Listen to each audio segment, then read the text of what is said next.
Not having a good day. We are some hot mess today. Holy. Hannah's foot by the camera, stressing me out. This is the fourth time recording this intro. And welcome to today's video. Welcome.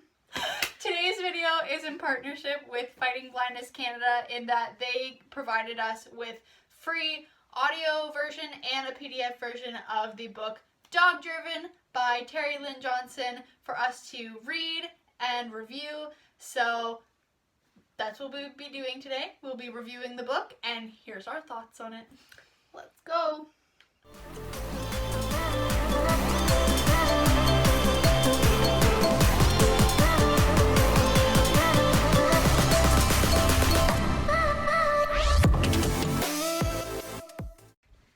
Brief momentary pause while Hannah gets a Kleenex. So unprepared. They're by my bed. No, they're not. Rip. So the book that we were given to read is Dog Driven by Terry Lynn Johnston, and this is what the book is about. So, McKenna Barney is trying to hide her worsening eyesight and has been isolating herself for the last year. But at the request of her little sister, she signs up for a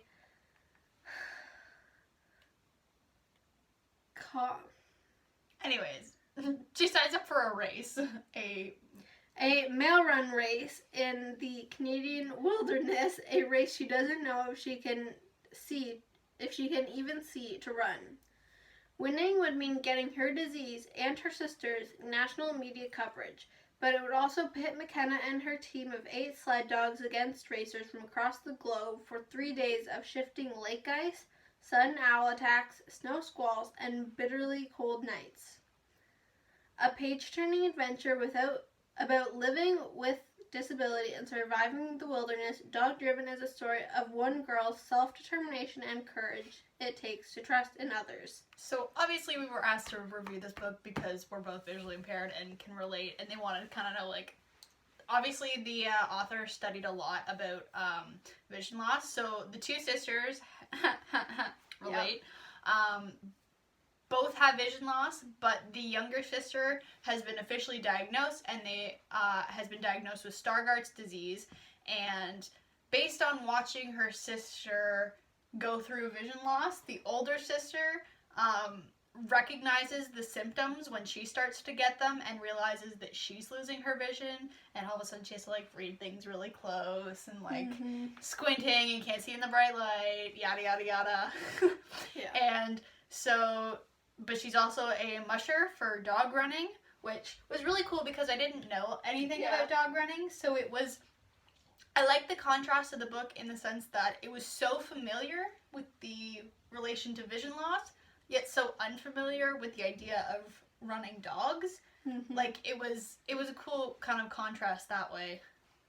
Yeah, I think that a lot throughout the story, the main character is not thinking about how her vision loss affects her, but how it affects the people around her, her family, her sister, her friends, and everyone else, and that kind of weighs on her throughout the story. Yeah, so this race that she enters is, like, a super dangerous race, and she hasn't told anybody that she is losing her vision, and so they all, like, are not concerned and think she can absolutely do it, which she can. Yeah. And yeah. So with reading this book, I think that we also had two very neat perspectives in the fact that Hannah was actually reading it through like PDF, which can be enlarged, and I was doing it through the audiobook. So I think there's two different perspectives there, because I feel like I basically turn it on, I close my eyes, and I can super detailed, like, picture everything that is happening, whereas I know you can picture with reading, but you also are paying attention to reading, so there's kind of that too. But our overall impressions of the book, you can go first.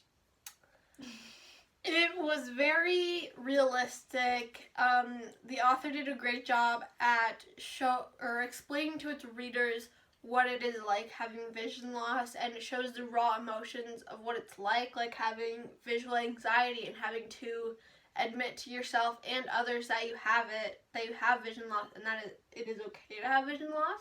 Those kind of raw emotions makes the book very realistic and very true. Yeah, I totally sat there the entire time, and she would say something and I'd be like, oh my god, I relate. Like, it was it was definitely super accurate, and it was also funny along the way. Like, there was, like, jokes being made, and it showed a little bit of the lighter side of having a disability, and I also liked the idea that it was overcoming disability and adversity and all that when she was facing all these challenges, because she got through every single one of them some way or somehow.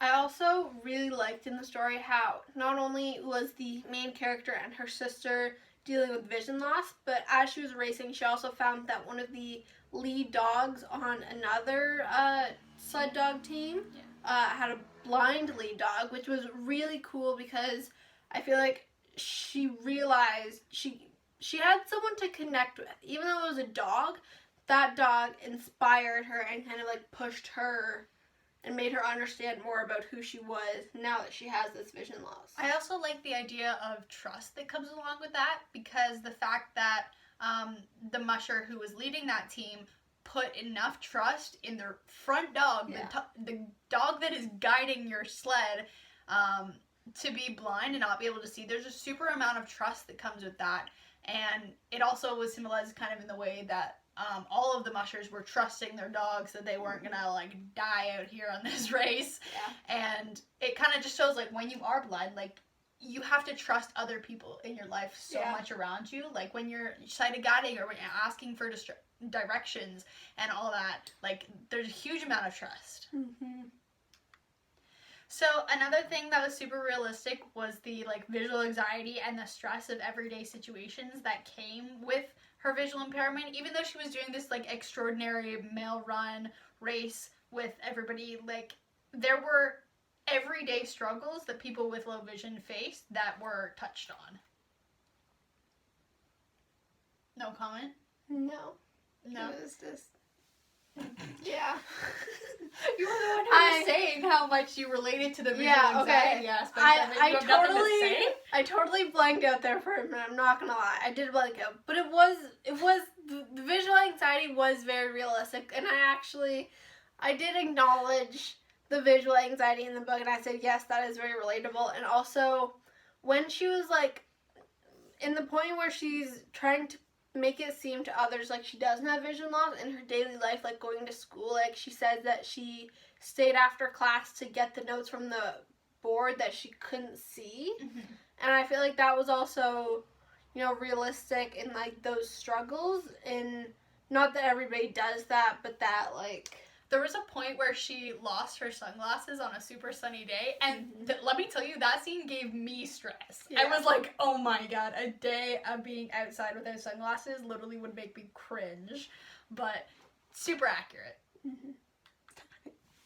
Another super important thing that was touched on was the need for independence, but also the need for assistance. So between the two sisters, the younger one, who had already been diagnosed with Stargardt's, was super coddled by her parents, and basically they were doing everything for her, wouldn't let her do anything by herself. She wasn't even using her white cane out in public. She was always guided. And the author really stressed throughout the book how much that needed to be separate and how much that younger character needed independence to be able to strive. But then also you had this older character who was super focused on, no, I'm absolutely going to do everything by myself. I don't want people to know that I have vision loss. I can do it all on my own. And it was touched on that, like, there was this other racer who had to help her, who drove his sled in front of hers so that she could follow him and see him and not get lost. And so it really stressed both the need for independence when you have vision loss, but then also the idea that it's okay to rely on others. It's okay to ask for help, sort of thing, because you don't need to be a superhero and you don't need to do everything by yourself. Yeah, and I also think that being the older sister, she saw every day how her parents were coddling her younger sister, and I think that also made her more scared to tell her parents, yeah, I'm dealing with this too, because she didn't want to be treated like her sister. And at the end of the book, seeing everything that the older sister accomplished, I think also made the younger sister and the parents understand that the younger sister needed more independence and that she was being coddled. And I think it made the younger sister feel better because she felt she didn't feel comfortable. Like, you could tell that she didn't want to be called by her parents, but she didn't have the courage to speak up and tell her parents, like stop this, like I need to like be more independent. And I feel like the older sister's journey also helped the little sister with her journey through, you know, gaining that independence. For sure. We love that connection. Mm-hmm. Other important notes, I really liked how the author talked about, like, the fact that we take our vision for granted a lot of the times, because there was obviously, like, sighted characters involved, and it really touched on, like, how basically McKenna, the main character, didn't realize what she had until it was gone. So I really like the, like, stress on that kind of topic. Overall, the book was great at expressing what it was like to go through vision loss or be in the shoes of somebody with a visual impairment, and really, like, that you can get through anything regardless of your disability, and the whole kind of moral of it was just, like, amazing. Definitely a book that I would suggest everybody read. Yeah, and it definitely didn't just show the negatives of having vision loss. It also showed how people can overcome it, and also the positive parts of having a visual impairment. Mm-hmm. Yeah, it was also, like, super educational. Like, if you were somebody who had never heard about vision loss before, or, like, had nobody in your life and you didn't know what it was about, anything, this book could super be helpful in educating about struggles, stereotypes, and just all things low vision, visually impaired. Yeah. Yeah. And I really liked the setting of it, too, because, you know, it teaches you about visual impairment, but it also teaches you about dog sledding and all the fun that can come from that. And I was really interested by that. Can we go dog sledding? Yes, right. please. Right now. Even though there's no snow outside, and we don't have dogs and don't know how to do it. But we'll get there one day. We'll add it to the bucket list. Yep. Anyways, you guys should definitely go read the book Dog Driven by Terry Lynn Johnston. Thank you so much for watching, and we'll see you guys next time. Bye.